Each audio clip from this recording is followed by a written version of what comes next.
right, I'm joined by Amby Burfoot. Amby, you forwarded me the PDF from the Athletics Integrity Unit yesterday, July 17th, 2025, that outlined a provisional suspension against Ruth Chepngetich, the current world record holder in the marathon from Chicago just this past fall in October 2024. Incredible turn of events.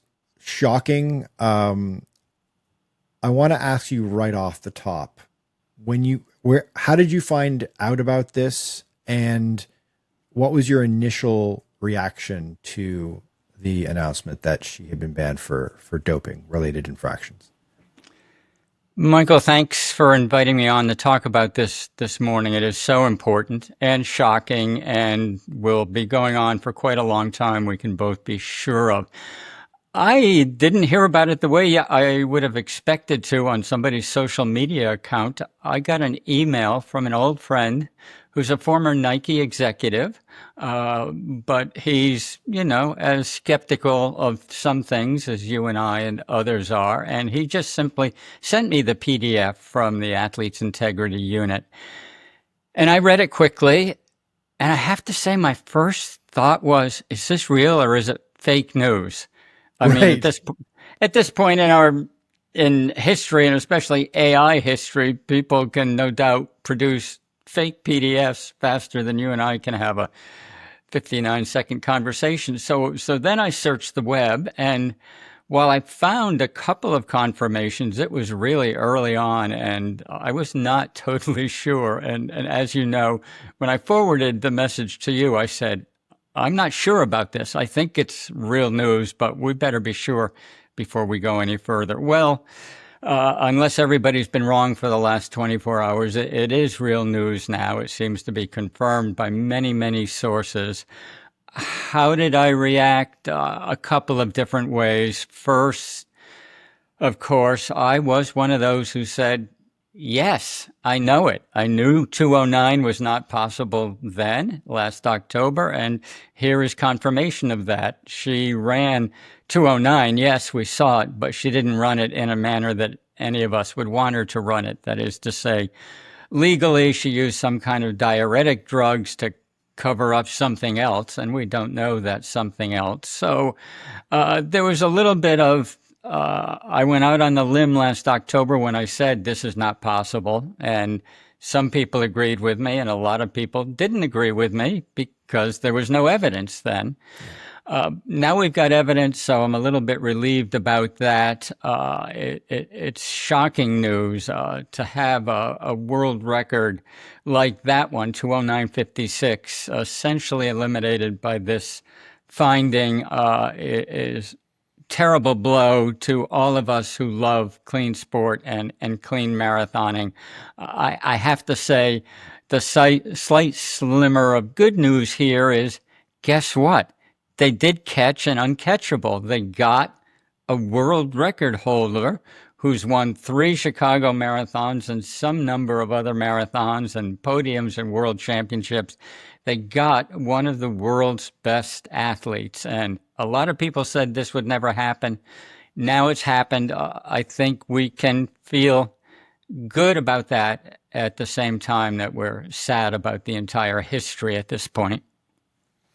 Yeah, so let's just provide a little bit of a snapshot here of what we're looking at, which is, so Ruth Chepngetich, she's a Kenyan long-distance runner. Her career is, I would say, is in sort of mid to late peak career. She's 30 years old. She turns 31 on August 8th of this year. So in less than a month, she turns 31.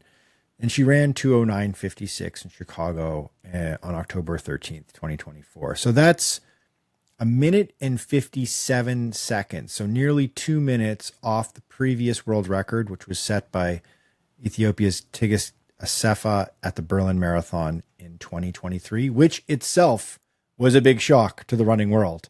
And then Chepngetich comes in Chicago, and out of nowhere, there was no anticipation that she would be attempting to run under 2:10. There was actually no anticipation. I was at the press conference in advance of the race.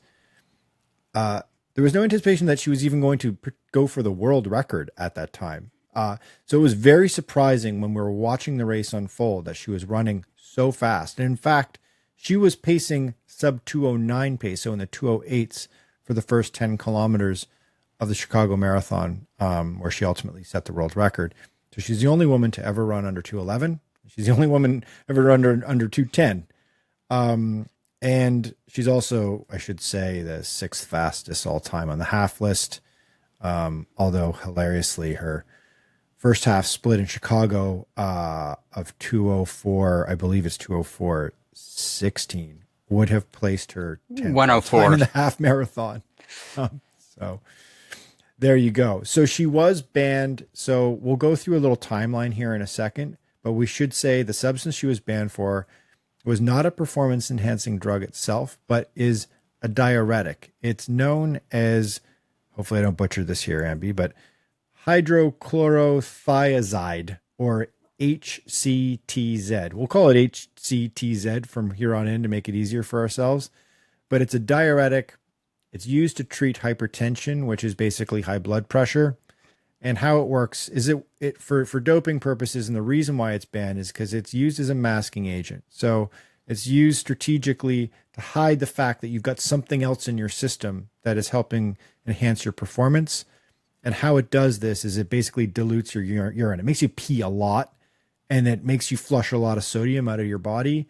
And that creates a problem for urine sample, for urine testing, to figure out whether or not you've got anything else in your system. It's been banned since 1988.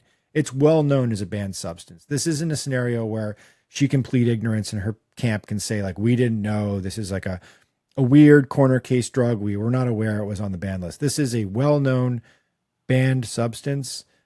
What we will never know. Oh, and I should also say she had 3,800 nanograms per milliliter of HCTZ in her system, which is 190 times the threshold allowed by WADA. So she blew way past any sort of argument that maybe this was, I've read, there's been some studies where like trace amounts of this drug can be found in Advil sometimes.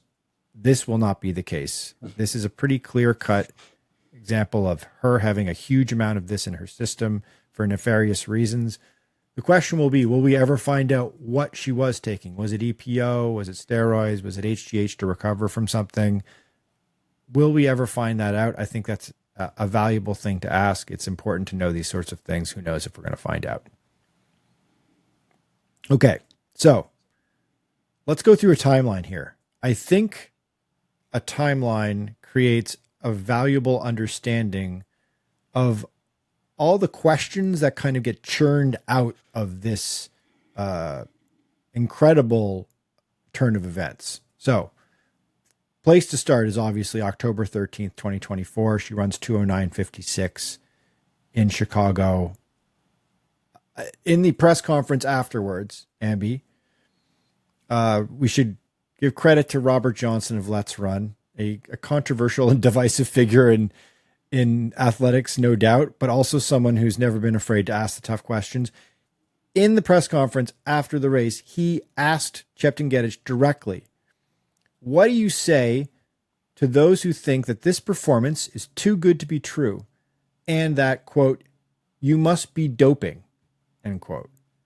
To which she sort of had I don't know how you respond to that. I kind of almost felt badly for her in that situation. In retrospect, I shouldn't, but she sort of was like, I don't have anything to say to that. I don't know what to say to that. Basically, it was like, to paraphrase what she said. You joined the chorus very shortly after. We had a series of discussions via email, and then also have done a podcast in the past about this. And you wrote an op-ed piece where you basically questioned the performance and said it is indeed too good to be true.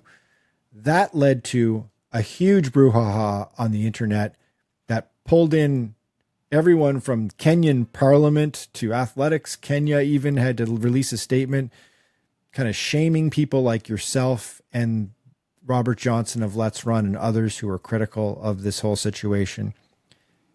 I think it's important to note that this was the first time I can remember in 15 years of covering the sport where the media, trustworthy voices like yourself, were openly questioning a performance. There's always been a lot of talk behind the scenes, but this was people openly questioning a performance.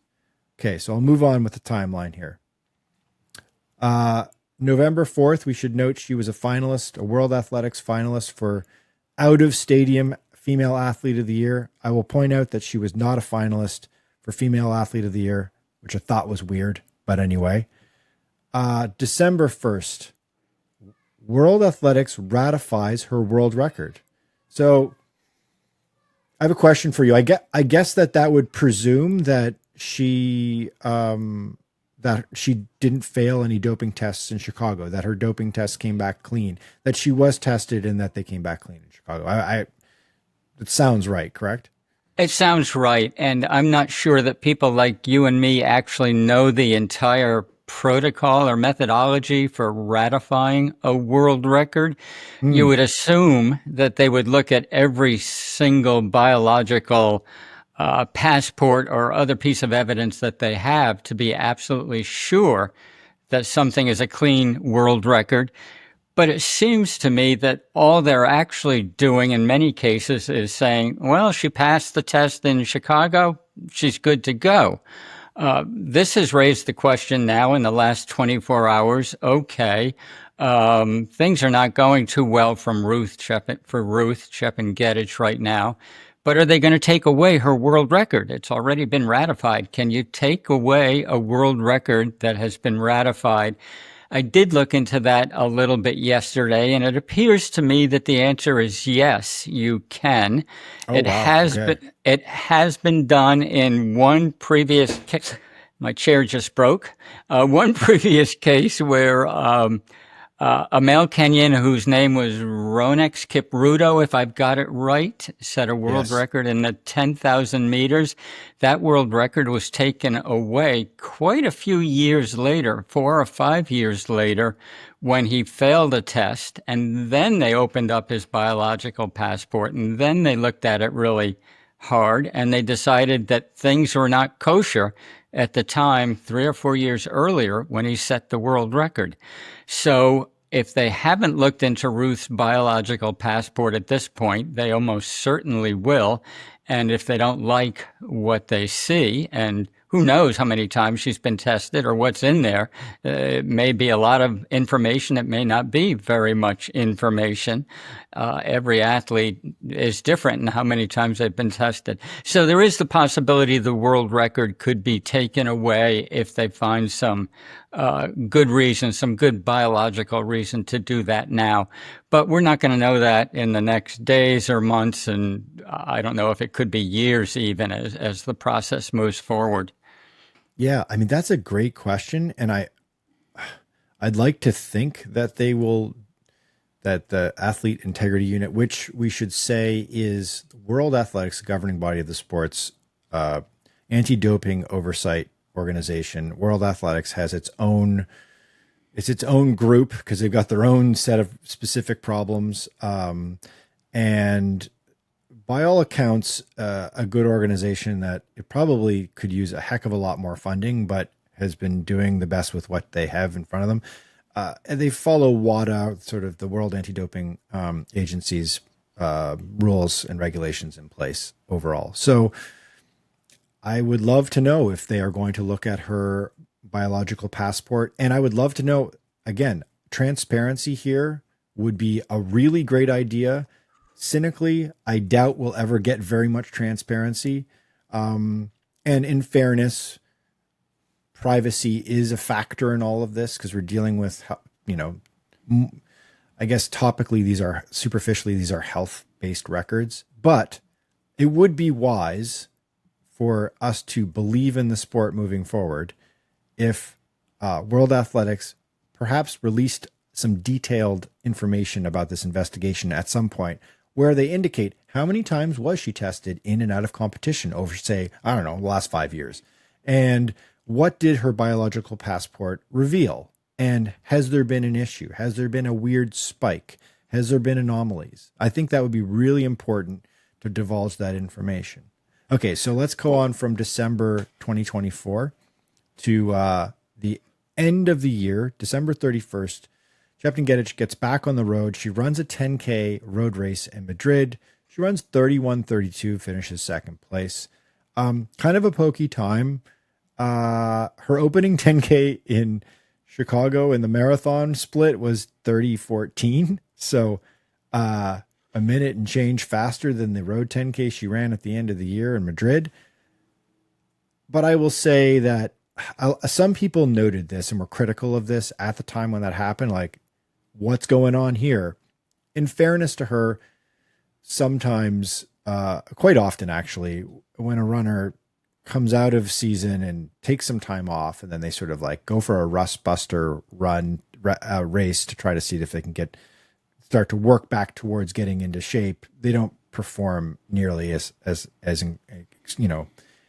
they're missing a gear effectively. So, but we'll put that out there. December 31st, she ran kind of a mediocre 10K in Madrid. January 15th of this year, the London Marathon field's announced. She is a headliner along with Sifan Hassan, the reigning Paris Olympic marathon champion and second fastest marathoner of all time. Third fastest of all time. Tigges D'Seffa, the former world record holder, the second fastest of all time, and the 2024 returning London champ, Paris Chepngetich. All four of them are announced. It's widely seen as the greatest women's marathon field ever assembled. All four of these women were at the peak of their powers. This was going to be an absolute banger of a race. I was super excited about it, and of course, the world record holder was at the center of all this. She was going to be the one to beat. February, she says she's running the Lisbon half as a tune-up race for London. Common practice. March 9th, 2025, she races the Lisbon half in 106.20 for second place. She ran 104.02 a couple of years back. We're not expecting her to run a PB necessarily in the half in the lead up to her marathon, but should be worth noting that she ran 104.16 first half split in Chicago in her world record. And she actually ran 105 and change in the second half in Chicago. So she's a minute off at least the second half split of the marathon she ran just a few months prior. And Michael, if I can just cut in briefly, and she's also very well aware of the fact that she's preparing for what we all think is going to be the greatest women's marathon head-to-head matchup in London in like 6 weeks or whatever the time frame is. And I know, as you said, you can run half marathon tune-ups after a 180-mile training week, and you might not be at your best. But most athletes going into this kind of tune-up would actually want a pretty good performance to build their confidence for the coming challenge in London. So a mediocre performance, which is what she ran in Lisbon, is telling to me. Yeah, and so then March 14th, we've now learned, is when she tested positive for HCTZ, the masking agent. It's unclear where she tested positive. Was that a test in competition before or after the Lisbon half? Or was this an out-of-competition test in Kenya or somewhere else? Because athletes have to make their whereabouts known at all times so that they can be tested, sort of surprise tested at any time. We don't know that. That's a great question. I want to know the answer to that. I think it's an important detail to know where the test was administered. And, because if it's an in-competition test, that's one thing. You have noted before in conversation in a past podcast that we did, Amby, that you couldn't recall the last time an athlete was actually popped for doping from an in-competition test. And you even questioned the value and point and money that's being invested in competition testing. I want to know if that Lisbon half was where she tested positive or not. So moving on in the timeline here, April 3rd.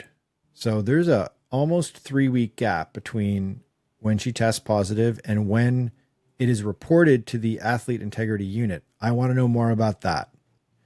April 16th, Chepngetich is notified of her failed test, and she's interviewed in Kenya by the World Athletics anti-doping people.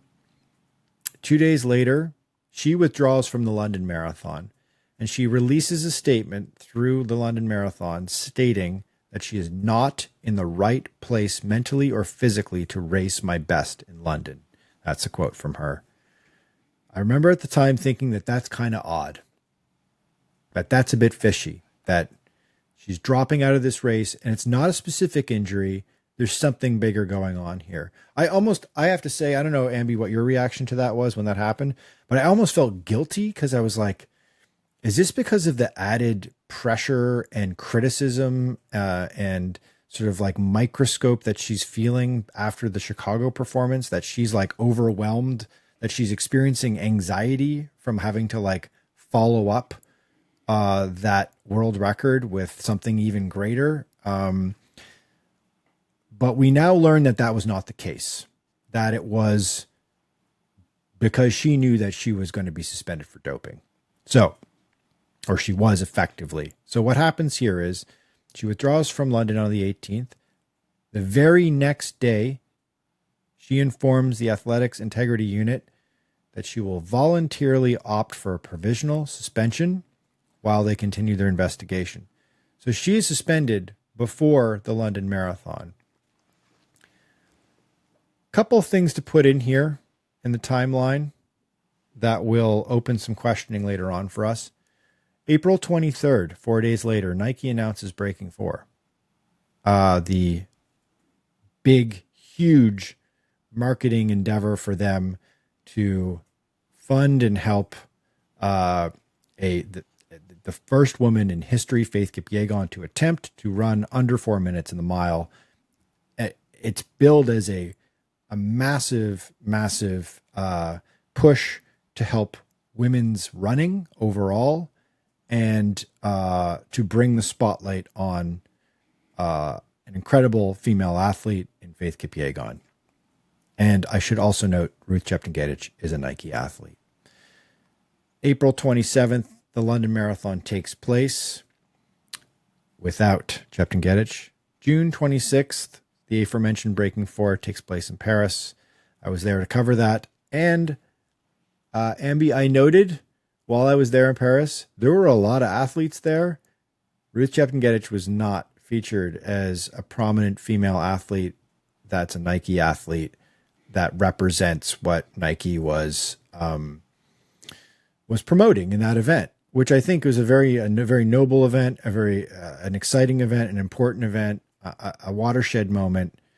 But at the same time, I've always found it strange that you've got the women's marathon world record holder in your stable as an athlete, and you are not marketing them or positioning them in any way. It's like she doesn't exist as a Nike athlete.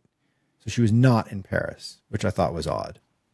And then we find out July 17th, yesterday, as we're recording this the day after, that she has been formally given notice of charge and is imposed a suspension. So she has now been officially suspended as of July 17th, 2025.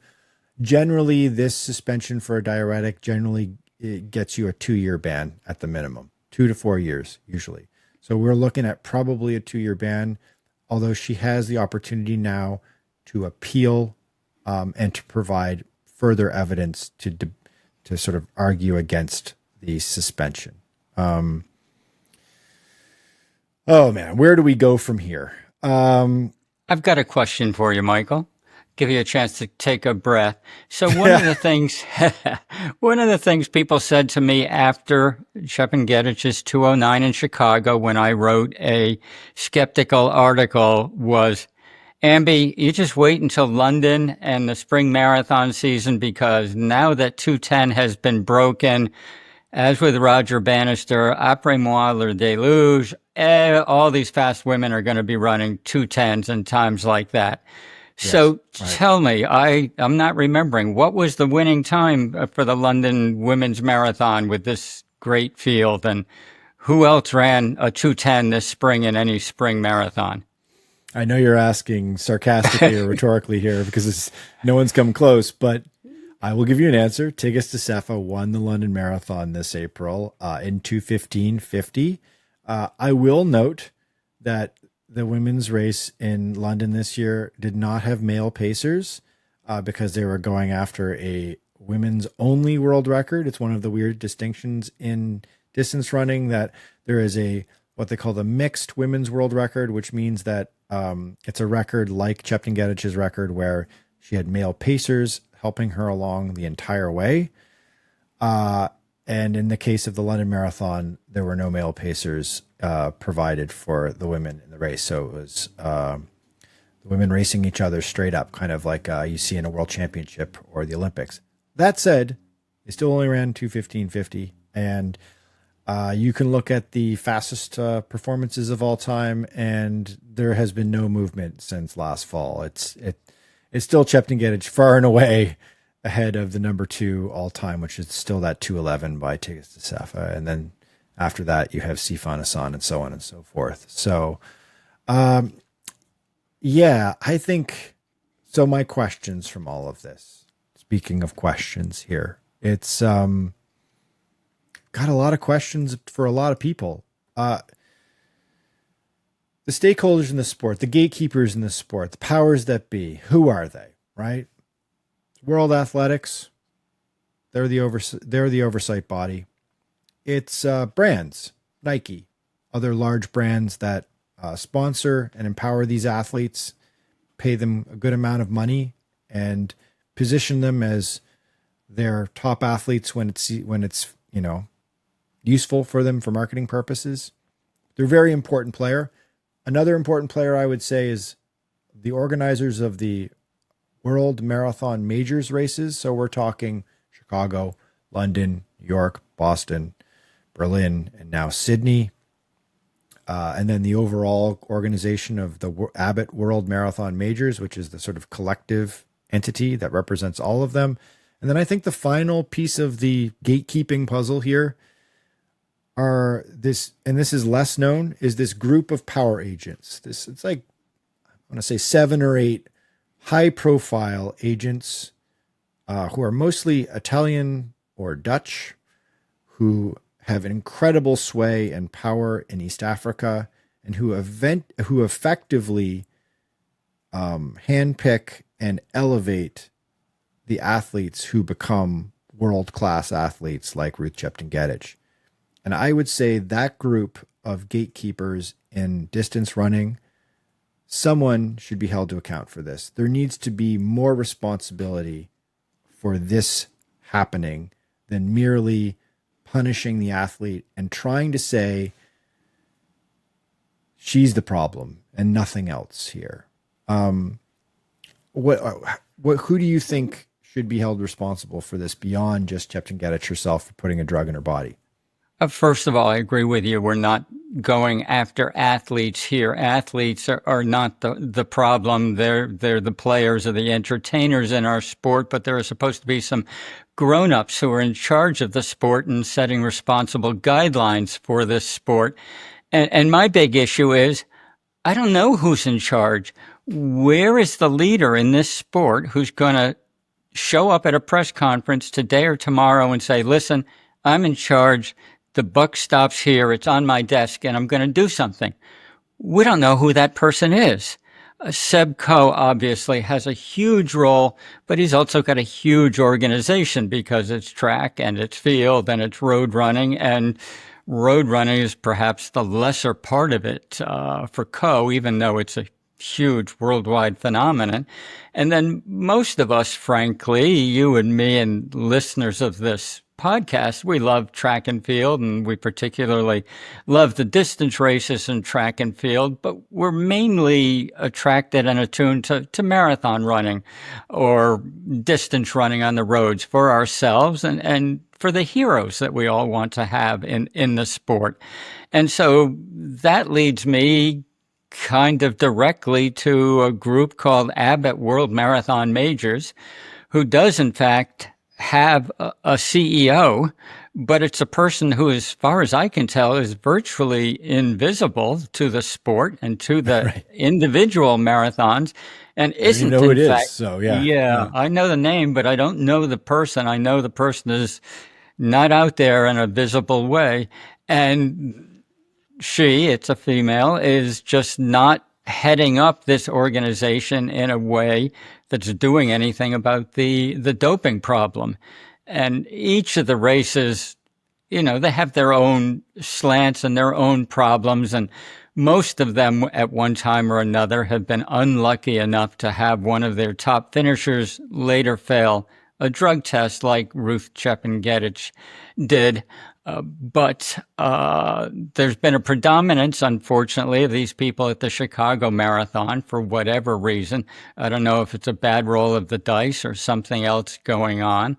I believe the Boston Marathon and perhaps New York City are a little bit less inclined to invite athletes from the agents who are most suspect in the marathon world, perhaps because they are not fast courses. They're not, Boston's not record eligible. I guess New York is, but it's still a slow course.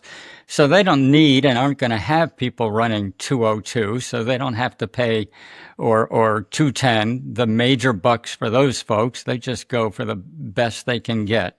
But I would love to find out who is the leader in charge of this whole brigade that we're part of, and put that person on the spot, or at least find someone who we can say, the buck stops on your desk.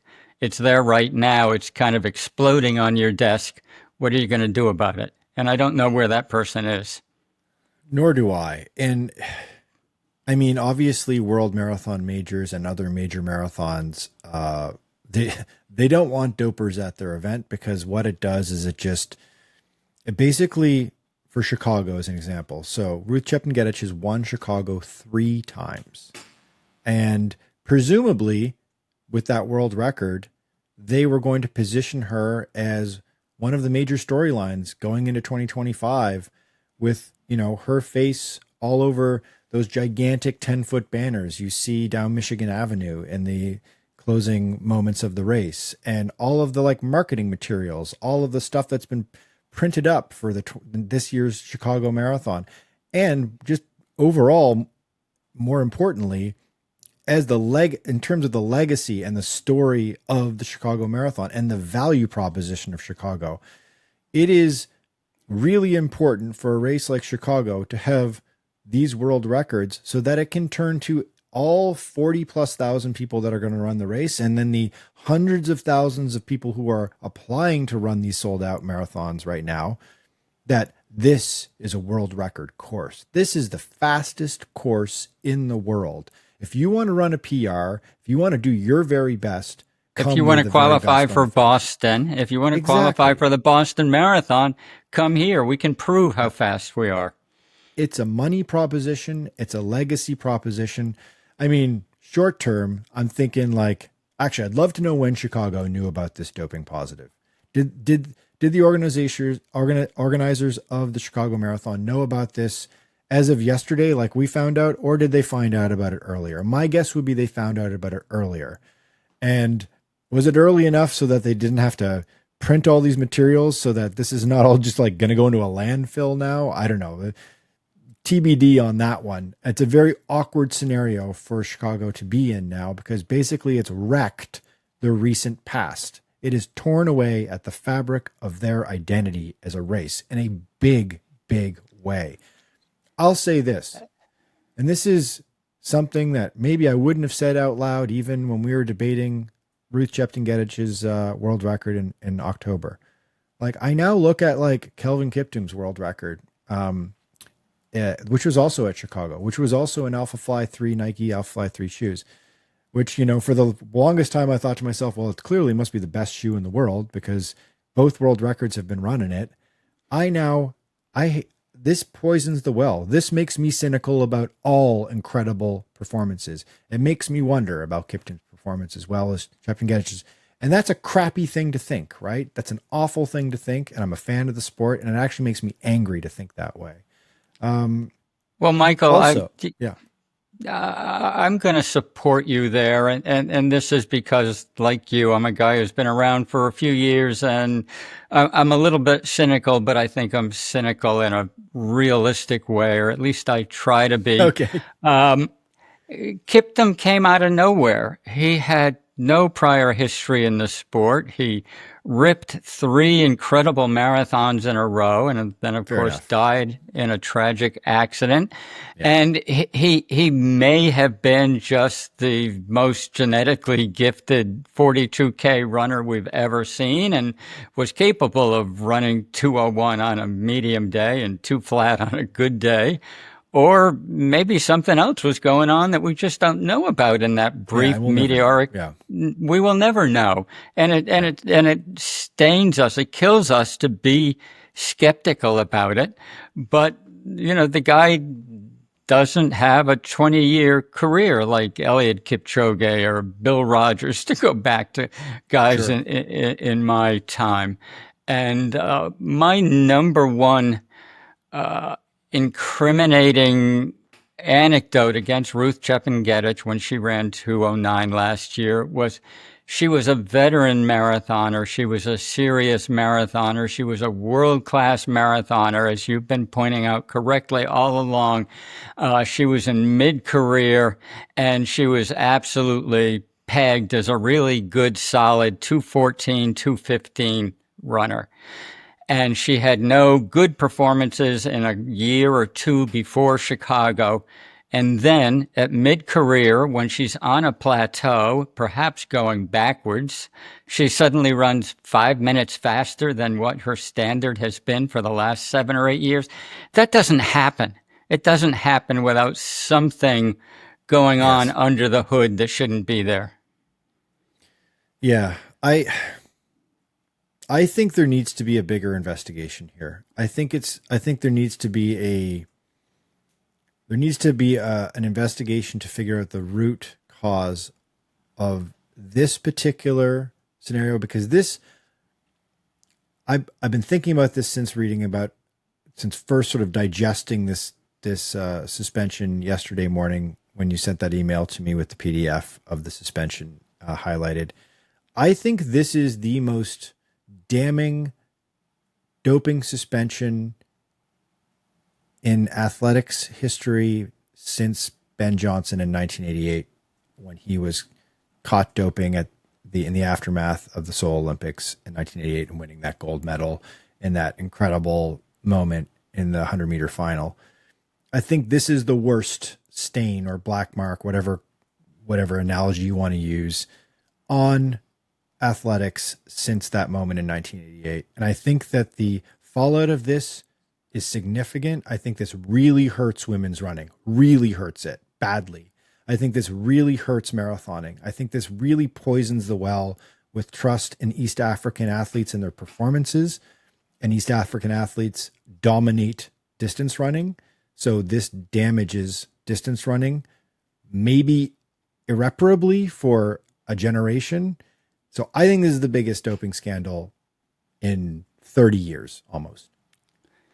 I was lucky enough, or unlucky enough, Michael, to be at Ben Johnson's Olympics and to attend the press conference when the IOC announced the result of his doping test. And of course, it was Carl Lewis versus Ben Johnson, and muscular Ben winning this incredible race, and Carl Lewis and all we Americans being stunned that Carl could be beaten, frankly, but he was on that day, however. And it was just explosive. None of us had ever imagined a moment like that. I think you're half right about the Ruth Chepngetich analogy. I was not there for the race. I was not there for the press conference. I know as little about Ruth Chepngetich as anybody else does, but I know her history in the sport, and I know the trajectory of the sport, and I know how marathon runners progress and don't progress in the sport, and that was all part of my analysis.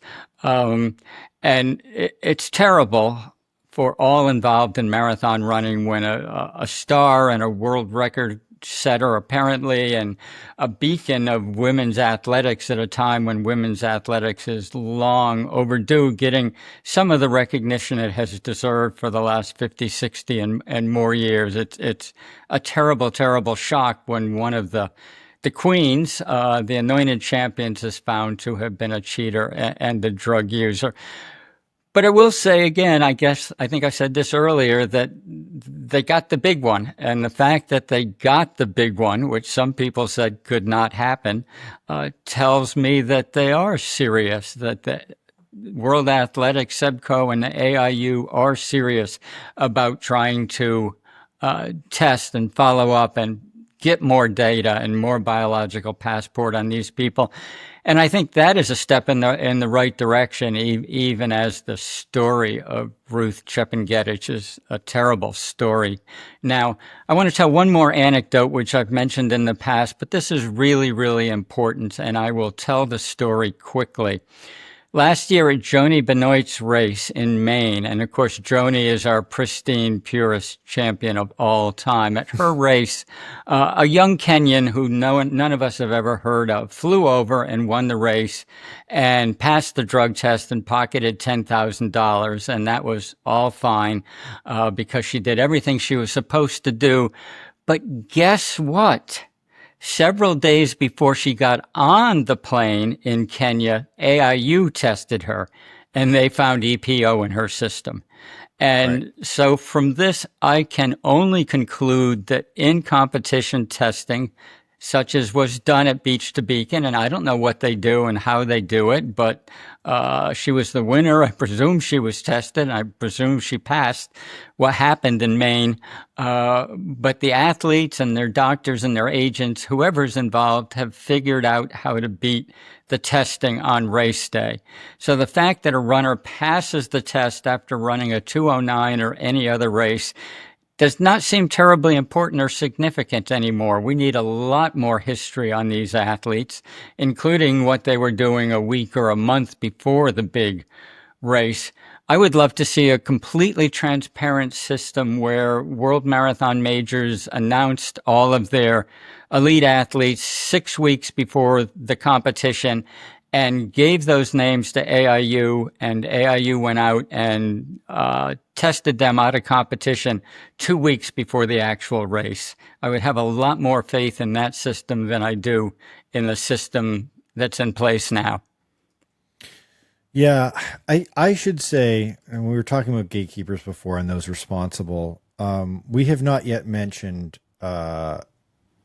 Chepngetich's agent, Federico Rosa, the Italian agent. He agents at least 50 athletes currently, from what I can tell, if not more. And he has a horrible record of representing dirty athletes at the highest levels. And I'll highlight just a few. Rita Jeptu, who has won the Boston Marathon and the Chicago Marathon, was caught for doping, and that caused a huge problem for Boston. I don't think were able to ever recoup the money. And I don't know about Chicago, whether or not they were able to recoup the money there either. Jemima Sumgong, who was the 2016 Olympic gold medalist in the marathon in Rio, also one of his athletes, also a doper.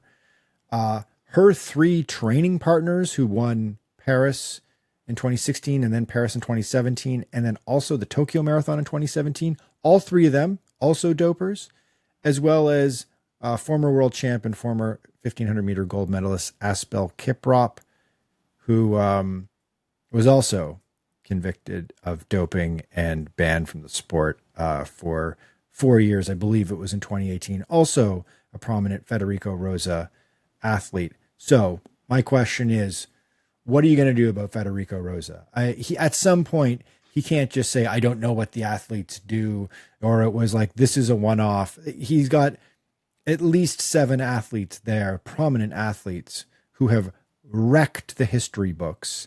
And now this includes Chepngetich as well. He has to be called to account. Throw him out of the sport, I say, at this point. I don't think forget a 4-year ban. This is ridiculous. And also create an example where you say to other agents, this is on you. This is your responsibility. You're at ground zero. You're in Kenya working, or Ethiopia working with these athletes. This is your responsibility to deliver this sport, clean athletes and systems in place, camps in place, training groups in place, where they know the stakes and the responsibility, and that there's zero tolerance involved here. And because right now there's agents like Rosa and others who effectively control a huge swath of this sport and seem to have zero responsibility when it comes to doping infractions. This is why we need someone who's in that leadership position who says, you know, it's on my desk. The buck stops here. I'm looking at Federico, Rosa, and some other agents perhaps, and we're going to come up with a regulation for them. You'd be interested to know, Michael, I spoke yesterday with a friend who is a very, very ethical athlete representative, a small scale.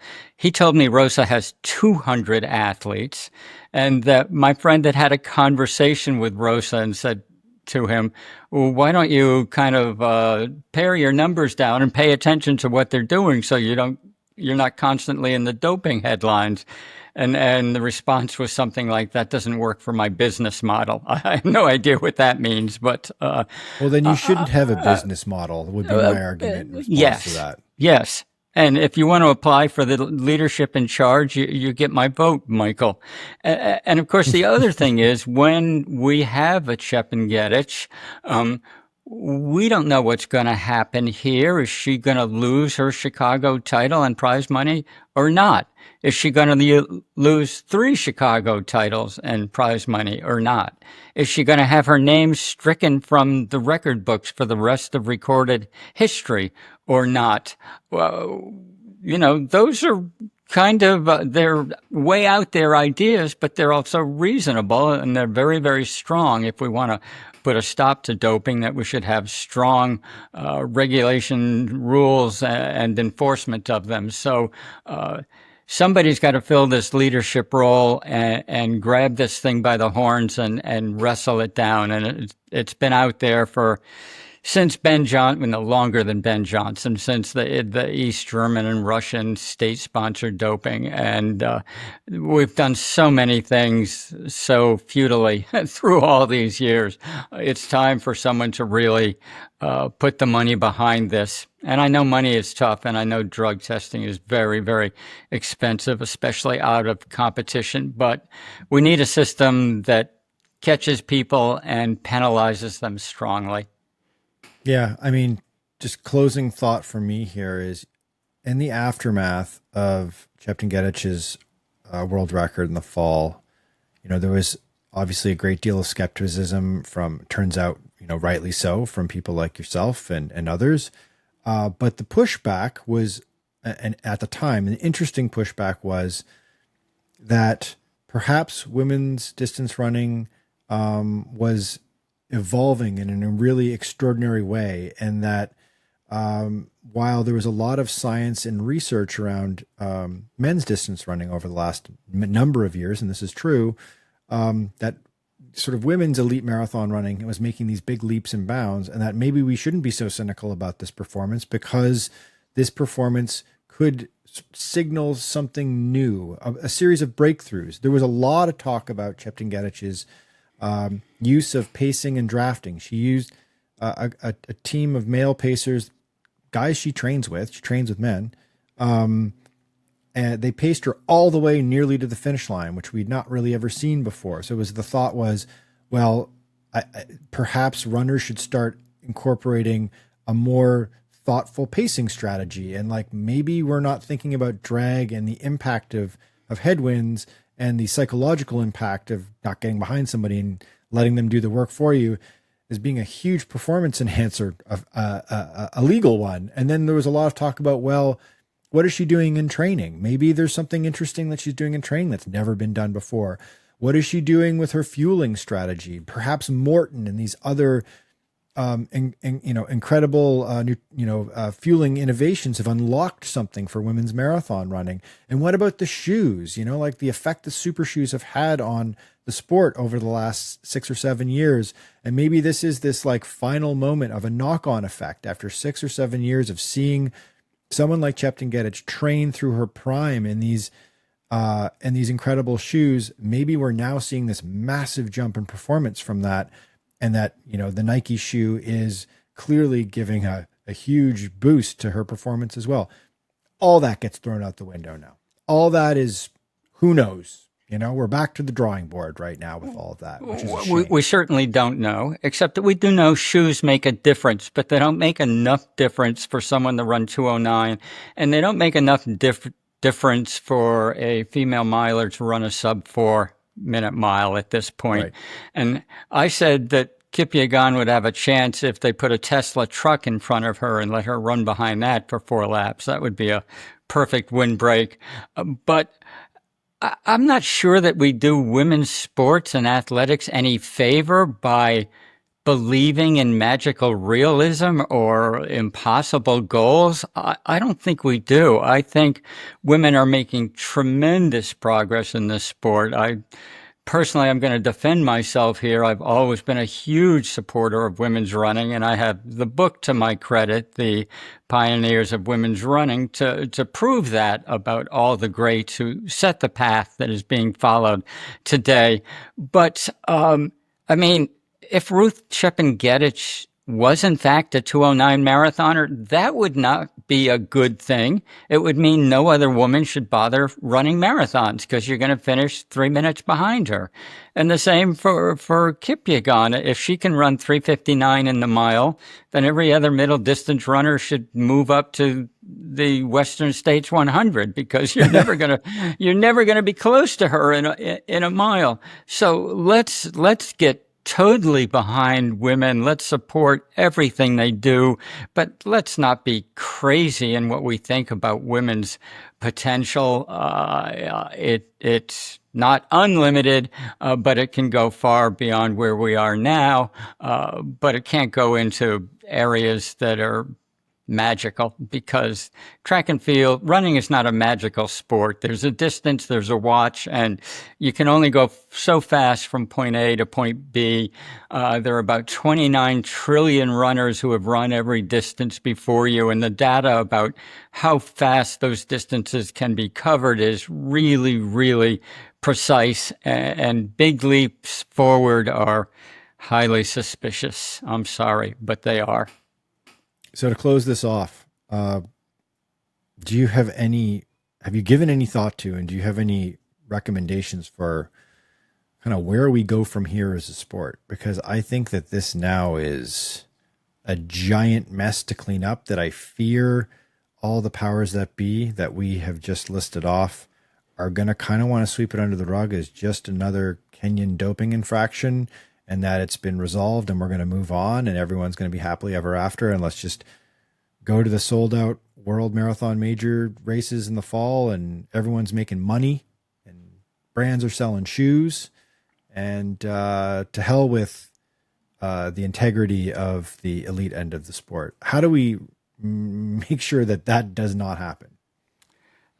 I don't have an idea. I don't have a solution. Oh, come on, Amby. Help me. I can brainstorm them. Sure, I will. I would like to see World Marathon Majors, which I think is an important organization, work together with the shoe companies who are probably benefiting more than anyone by the current worldwide interest in running and marathoning and everything associated with it.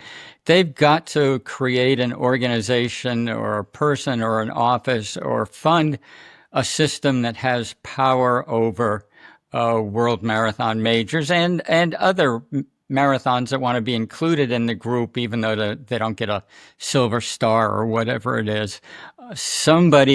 Money's hard to come by. The shoe companies have more than anybody. They should be tithed a very, very modest percent of annual earnings, and it should go into a pot which makes the sport cleaner and better and more motivational for everyone, because, we want we want clean marathon winners at Chicago and every other major marathon, certainly in the Olympics. And we also want to make heroes of those everyday runners who are trying to break 3 hours and 4 hours and 5 hours and doing it with unbelievable obstacles often along the way. Running is a healthy sport. It can improve the lives of millions and millions of people. And we need an organization that's dedicated to making it better all the way from A to Z, as you would say, from the top, from the elite runners to the last finisher. The New York Road Runners has just made a movie about the final finishers in the New York City Marathon. And I'm looking forward to seeing that because I'm sure it will be just as inspiring as it is to see the Olympic marathon finishers race to the tape every 4 years in the Olympics. Yeah, I mean, geez, I hope this doesn't turn brand cynical on East African athletes in particular, but elite athletes overall, because right now it's making a brand like, just off the top of my head, I think about like Saucony and New Balance. They don't really invest very much in like the world's very, very, very best marathon runners, so they don't have like a stable of Kenyan or Ethiopian athletes that like say like Nike or Adidas are funding. And this just makes those brands look like they're making the right choice, right? Because they're like, why would we take the risk? And that hurts the sport. That hurts the sport in a lot of different dimensions. And yeah, I don't have any answers right now either. I'm just sad. I'm sad that performance was indeed as sketchy and questionable and unbelievable as you and I both thought it was in the minutes after finding out that it happened. And I hate that I think that way. And I hate even more that I get proven right in that situation. And I don't know where we go from here. And I'm kind of at a loss for words on it. But we'll leave it at that for now. I'm sure this will not be the last time you and I discuss this, for better or for worse. Hopefully, we're talking about solutions and not further problems the next time we do. Amby Burfoot, thank you very much for your time, and we'll talk soon. Michael, thank you. I hope we do talk again. I hope the next time we'll be praising the people and solutions that come onto that big desk that I'm looking for. Indeed. Hopefully so. All right.